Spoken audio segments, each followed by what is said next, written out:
Assalamualaikum warahmatullahi wabarakatuh. Selamat pagi, selamat siang, selamat malam guys. Apa kabar semuanya? Semoga kita selalu dalam kondisi sehat. Oke guys, bersama kami di channelnya Matematika dan TPA.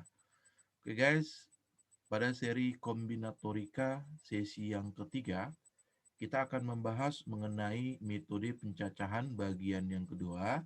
Di kesempatan kali ini kita akan membahas mengenai permutasi. Jika kalian belum menyimak mengenai metode pencacahan bagian pertama atau seri kombinatorika 1 atau 2, silakan lihat di channel kita guys ya.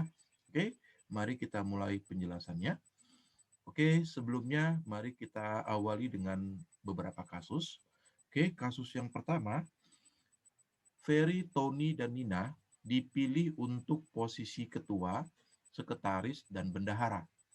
Berapa banyak pemilihan yang dapat dilakukan? Nah, kalau kita kalau kita tuliskan semua kemungkinan yang ada, kita bisa mendapatkan 6 kemungkinan. Ya, yang pertama ketuanya Ferry, sekretarisnya Tony, dan bendaharanya Nina. Lalu yang ketuanya Ferry, sekretarisnya Nina, dan bendaharanya Tony. Lalu sampai kemungkinan yang keenam, ketuanya Nina, sekretarisnya Tony, dan bendaharanya Ferry. Nah, kalau kita perhatikan 6 kemungkinan ini, ya, ternyata memiliki makna yang berbeda-beda. Maka dalam hal ini urutan menjadi menentukan ya. Oke, kita lihat contoh yang kedua. Ferry, Tony, dan Nina dipilih untuk mewakili sekolahnya dalam Olimpiade Matematika. Berapa banyak pemilihan yang dapat dilakukan? Oke, kita lihat kembali 6 kemungkinan yang bisa kita list ya untuk kasus ini. Yang pertama Ferry, yang kedua Tony, dan ketiga Nina. Lalu kemungkinan kedua Ferry, Nina, dan Tony. Sampai nanti kemungkinan yang keenam, Nina, Tony, dan Ferry. Nah, kalau kita perhatikan ya untuk kasus ini, ternyata Pak, 6 kemungkinan ini memiliki makna yang sama. Kenapa yang sama? Karena tetap mereka bertiga yang mewakili sekolahnya. Walaupun urutannya diubah-ubah. Nah, dalam hal ini urutan menjadi tidak menentukan. Oke, kita coba lihat kasus yang lain. Nah ini, pada perlombaan lari 100 meter, juara satu adalah Andi, juara dua adalah Heru, dan juara tiga adalah Gilang. Nah, bagaimana kalau kita acak juaranya? Oke, juara satunya Heru, juara duanya Gilang, juara tiganya Andi. Apakah ini maknanya sama? Tentu beda ya. Nah, berarti untuk kasus ini ya urutan menentukan. Nah, kasus yang terakhir kita coba lihat. Ujian matematika terdiri dari 5 soal. Dari nomor 1 sampai nomor 5. Sinta menyelesaikan 5 soal tersebut dengan urutan pengerjaan nomor 1, nomor 3, nomor 5, nomor 4, dan nomor 2. Oke, di kasus yang lainnya, ya Nina menyelesaikan 5 soal tersebut dengan urutan nomor 4, nomor 5, nomor 2, nomor 1, dan nomor 3. Oke, kita lihat di sini urutan pengerjaannya berbeda-beda. Tetapi tetap 5 soal tersebut dikerjakan oleh Sinta. Berarti apa? No problem, tidak ada masalah. Nah, berarti dalam hal ini urutan menjadi tidak menentukan. Oke, dari 4 kasus yang kita sudah sebutkan, berarti kita bisa membagi kasus pengurutan penyusunan objek ini menjadi 2, yaitu urutannya menentukan dan urutannya tidak menentukan. Oke. Nah, pada kasus kali ini pada pembahasan kali ini kita akan membahas untuk penyusunan objek yang urutan menentukan. Nah, kita lihat di sini permutasi ya. Oke, permutasi ya berarti nanti kasusnya urutan menentukan ya. Nah, kita boleh lihat beberapa contoh-contoh dalam kehidupan yang memakai permutasi. Yang pertama ada penyusunan jabatan, lalu ada juara, lalu ada posisi tempat duduk, bilangan, dan lain sebagainya ya. Oke, yuk kita lihat definisinya. Andaikan R dan N adalah bilangan tak negatif, dengan 0 lebih kecil sama dengan R lebih kecil sama dengan N. Sebuah R permutasi atas sebuah himpunan dengan N objek adalah penyusunan R objek atas N objek dengan memperhatikan urutan. Nah, jadi ya, ini kata kuncinya guys, memperhatikan urutan. Berarti apa? Urutannya menentukan ya. Oke, banyaknya R permutasi atas himpunan dengan N objek dinotasikan dengan P buka kurung N, R atau boleh juga PRN. Nah, nanti kita akan banyak mempergunakan notasi ini ya. Oke. Nah, sekarang kita lihat bagaimana ya cara menghitung permutasi ini. Nah, ini ada sebuah teorema untuk bilangan bulat positif N dan R. Dengan R tentunya lebih kecil sama dengan N. Oke, kenapa harus R lebih kecil sama dengan N? Kita tidak mungkin mengambil sesuatu lebih banyak daripada yang disediakan. Ya, oke. Maka permutasi R dari N adalah sama dengan ya, N dikali N kurang 1 dikali N kurang 2 dikali seterusnya sampai dengan apa? N dikurang R tambah 1. Nah, ini rumus yang bisa kita pergunakan untuk mencari permutasi R atas N. Oke, nah sekarang kita lihat ya, ada yang namanya N faktorial. N faktorial itu adalah perkalian menurun ya. N dikali N kurang 1 dikali N kurang 2 dikali seterusnya sampai kali 2 kali 1 ya, dengan 0 faktorial itu adalah 1. Oke, sekarang kalau N-nya ini kita ubah menjadi N kurang R faktorial. Artinya kan N dikurang R dikali N dikurang R kurang 1 dikali N dikurang R dikurang 2 dikali seterusnya sampai dikali 2 dikali 1. Nah, sekarang kita lihat rumus permutasi tadi yang N dikali N kurang 1 dikali N kurang 2 dikali seterusnya sampai dikali N kurang R tambah 1, kita kalikan dengan N kurang R faktorial per N dikurang R faktorial. Oke, kita lihat di sini ya, ini N dikali N kurang 1 sampai di sini N kurang R faktorial itu kan berakhir sampai 2 kali 1.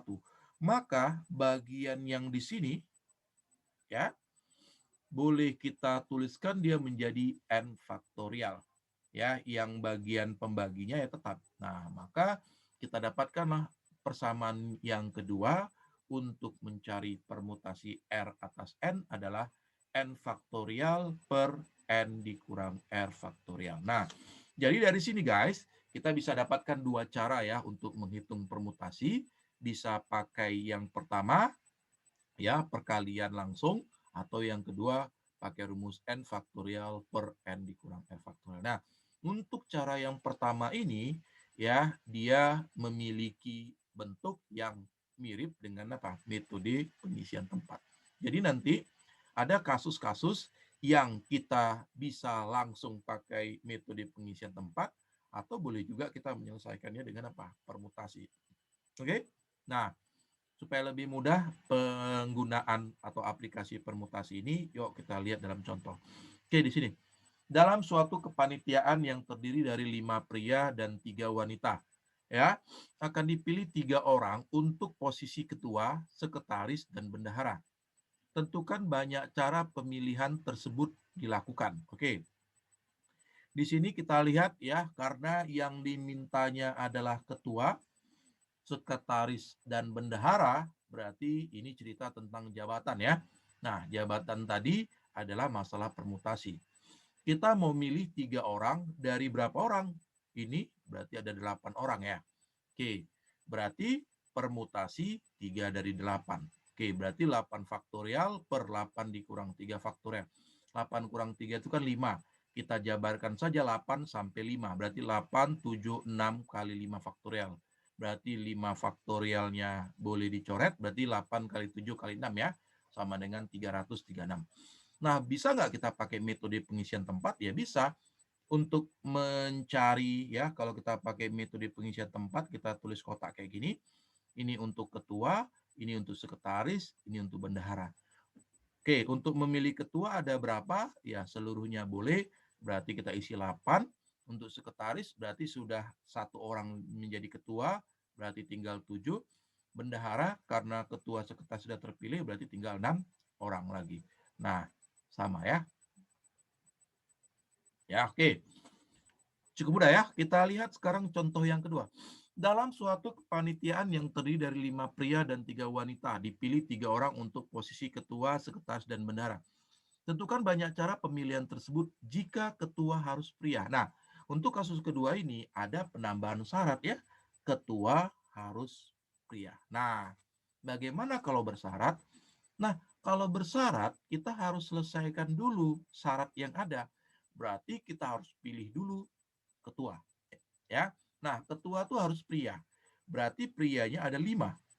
Ya, berarti kita memilih 1 pria dari 5 pria yang ada. Berarti permutasi 1 dari 5, ya 5 faktorial per 5 kurang 1 faktorial, 5 kurang 1, 4. Berarti 5-nya kita jabarkan sampai 4, berarti 5 kali 4 faktorial per 4 faktorial. Sama dengan apa? 5 ya. Lalu kita pilih sekretaris dan bendaharanya. Karena posisinya bebas, ya berarti kita memilih 2 orang dari, ya tadi ada 8, 1 orang sudah jadi ketua, maka tinggal 7 orang. Berarti permutasi 2 dari 7 ya. Maka jawabannya apa? 42, maka totalnya 5 dikali 7 dikali 6, berarti 210. Nah, bisa nggak pakai metode pengisian tempat? Ya bisa. Kalau kita buat kembali kotaknya, ini ketua, ini sekretaris, ini bendahara, ketuanya harus pria, berarti di sini ada 5 orang pria, lalu sekretaris bebas, berarti ada 7 lagi, karena 1 sudah menjadi ketua, ya, bendaharanya tinggal 6, karena 2 orang sudah di posisinya ya. Oke, berarti 5 kali 7 kali 6, sama ya. Nah, oke, bebas. Kalian boleh mempergunakan permutasi dengan rumus seperti ini, atau permutasi dengan apa? Metode pengisian tempat ya. Bebas tergantung nanti apa bagaimana mudahnya ya. Oke. Nah, kita lihat contoh berikutnya, contoh yang ketiga.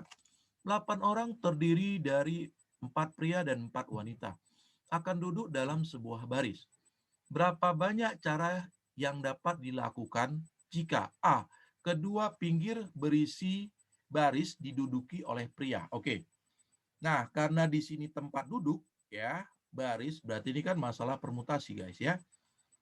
Oke, nah sekarang bagaimana untuk menyelesaikan si A?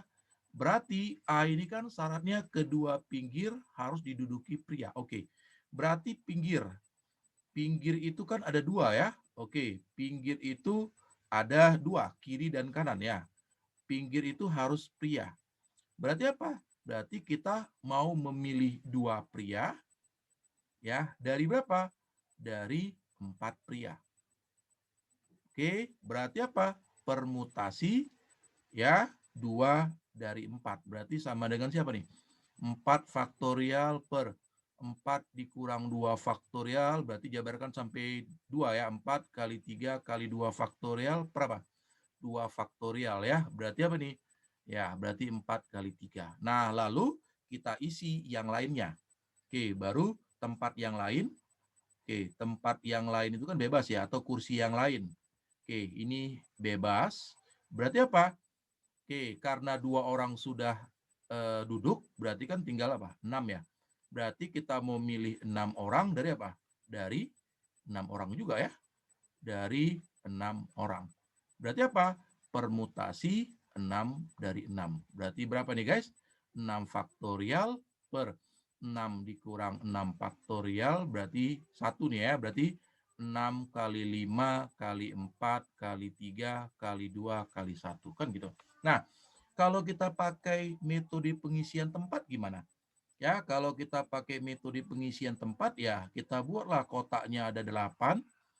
1, 2, 3, 4, 5, 6, 7, 8. Oke, berarti kita harus isi pinggir-pinggir ini. Ini harus pria, ini harus pria. Ya, prianya ada 4, ya, berarti di sini tinggal 3. Oke, baru kita isi yang lainnya. Berarti tinggal 6, 5, 4, 3, 2, 1. Kan 4 kali 3 ini, 6, 5, 4, 3, 2, 1 itu ini. Oke, berarti bisa ya. Oke, nanti tinggal kalian pergunakan mau yang seperti ini atau yang seperti ini ya. Oke, bagaimana kalau yang B guys? B, tidak terdapat dua pria atau dua wanita yang duduk berdekatan. Nah, dia bilang tidak terdapat dua pria atau dua wanita yang duduk berdekatan. Artinya apa? Artinya dia apa? Selang-seling ya. Artinya dia selang-seling. Nah, berarti gimana nih guys kalau dia selang-seling? Berarti kan kemungkinannya kejadiannya seperti ini. Yang pertama, kita mau lihat bagaimana posisinya. Selang-seling itu kan bisa gini. P, W, P, W, P, W, P, W. Kan gitu. Atau bisa juga apa? W, P, W, P, W, P, W, P. Kan gitu. Ya, berarti untuk membuat posisi selang-selingnya ada dua. Kan gitu. Lalu kita mau apain? Mau susun. Susun apa nih? Susun pria. Ya, susun prianya. Ya, berarti gimana? Ya, berarti langsung saja permutasi 5 dari 5. Kan gitu. Oke, lalu berikutnya kita mau susun apa? Kita mau susun wanitanya. Ya, ya sama. Sorry, 4 nih ya orangnya ya. 4 ya. Oke, berarti apa? Berarti permutasi 4, 4. Berarti totalnya gimana? Totalnya berarti 2 dikali permutasi 4 dari 4 kali permutasi 4 kali 4. Nanti boleh dihitung nilainya guys ya. Oke, cukup mudah ya. Nanti dengan metode pengisian tempat pun juga seperti itu. Berarti nanti apa? Ada 2 ya. Seperti ini ya. Kalau mau dibuat nanti pakai metode pengisian tempat. Oke, 1, 2, 3, 4, 5, 6, 7, 8 ya. Ini untuk posisi pertama PWP, PWP ini ya. Nah, yang kedua apa? Yang terbalik ya, yang posisinya dibalik. Nah, gitu. Tuh 2, 3, 4, 5, 6 ya, 7, 8. Yang ini apa? WP ya, ini. Ini kan nanti apa? Ini nanti 4, 3, 2, 1. Nih 4, 3, 2, 1. Nah, ini juga sama seperti itu. Oke, guys? Bisa ya? Oke. Sekarang bagaimana untuk yang C? Oke, untuk yang C bagaimana? Oke. Dia bilang 4 wanita duduk berdekatan. Jadi, kalau dia katakan gini, 4 wanita duduk berdekatan, agar dia pasti berdekatan, jadi si W, ya, si wanita-wanita ini kita ikat menjadi satu kesatuan. Oke, berarti nanti di sini ya siapa? Si pria, pria, pria, pria. Oke, berarti ini apa yang kita lakukan? Yang pertama berarti apa? Kita mau apa? Menyusun ini. Jadi ini kita anggap apa? Jadi ada 5. Ya, berarti ini apa? Permutasi ya 5 dari 5. Nah, gitu. Lalu berikutnya kita mau susun siapa? Wanitanya ya. Lalu kita mau susun yang wanitanya. Ya, kita mau susun si wanitanya. Berarti gimana? Berarti dia apa? Permutasi 4, 4. Nah, berarti kita dapatkan totalnya adalah siapa? Adalah permutasi ya 5 dari 5 dikali apa? Permutasi 4 dari 4. Oke guys, bagaimana kira-kira bisa dipahami? Yuk silakan diulang-ulang kembali jika kalian merasa belum memahaminya dengan baik ya. Oke guys, bagaimana kira-kira? Bisa ya? Yuk kita coba lihat apa ya? Contoh lain. Oke, di sini kita masuk topik yang berikutnya yaitu mengenai permutasi siklik ya. Oke, apa yang dimaksud dengan permutasi siklik? Nah, permutasi siklik adalah permutasi pada suatu lingkaran. Ya, jadi kalau tadi permutasi biasa, dia duduk pada kursi yang sebaris. Nah, kalau di sini permutasi siklik ya, permutasinya disusun pada suatu bangku atau meja bundar ya, berbentuk lingkaran. Oke, seperti ini kira-kira permutasi siklik ya. Jadi dia duduknya melingkar. Nah, kalau kita lihat permutasi siklik 1432 ini, kalau kita ubah dia menjadi permutasi biasa atau kita sebutlah dia dengan permutasi linier ya, maka posisinya bisa 1432 ya, 1432 atau boleh Pak 4321 atau boleh apa 3214 atau boleh apa 2143. Berarti dari satu permutasi siklik yang terdiri dari 4 unsur, kita bisa mendapatkan apa? Permutasi linier sebanyak apa? 4. Maka kita bisa katakan sebuah 4 permutasi siklik berarti apa? Permutasi siklik terhadap 4 unsur memiliki apa? 4 buah permutasi linier terhadap 4 unsur gini. Oke. Sehingga kita bisa simpulkan nanti dia ya, setiap R permutasi siklik menghasilkan R buah R permutasi linier. Sehingga banyaknya R permutasi siklik dari suatu himpunan dengan N objek adalah ini dia permutasi R dari N dibagi dengan R atau sama dengan apa? N faktorial per apa? R dikali N dikurang R faktorial. Nah, kalau kita umumkan nanti kalau dia N ya, N permutasi siklik terhadap N objek berarti seluruhnya kita ambil adalah apa? N dikurang 1 faktorial. Yuk kita lihat beberapa contohnya ini. Terdapat 9 orang yang akan duduk pada sebuah meja bundar dengan 9 kursi. Tentukan banyaknya susunan melingkar yang mungkin. Ya udah langsung ya. Karena duduk melingkar, maka dia permutasi siklik. Maka dengan rumusnya tadi N dikurang 1 faktorial berarti apa? 9 dikurang 1 faktorial sama dengan apa? 8 faktorial. Cukup mudah ya. Oke, contoh yang kedua, terdapat 9 orang yang akan duduk pada sebuah meja bundar dengan 9 kursi. Tentukan banyaknya susunan melingkar yang mungkin jika ada 2 orang yang tidak ingin duduk berdekatan. Nah, di sini dia bilang tidak ingin duduk berdekatan. Nah, di sini kita mempergunakan apa? Prinsip pengurangan ya. Oke, kita buat prinsip ya, prinsip pengurangan. Kenapa kita pakai prinsip pengurangan? Kan dia bilang tidak ingin duduk berdekatan. Ini kan kemungkinannya banyak sekali. Jadi kita pilih saja Pak yang duduk berdekatan, lalu kita tinggal apa? Kurangkan dengan yang mula-mula ya. Oke. Nah, di sini ya ada 2 orang yang tidak ingin duduk berdekatan, berarti kita pakai komplemennya guys ya. Berarti apa? Ada 2 orang yang ingin duduk berdekatan. Nah, permutasi siklik yang mungkin itu kan tadi 8 faktorial.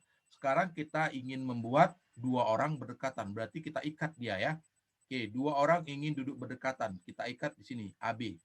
Ya, berarti AB dan 7 orang lainnya ya. Berarti AB ini jadi satu kesatuan ditambah dengan 7 orang lain berarti kan 8 objek nih. Berarti permutasi sikliknya jadi 7 faktorial.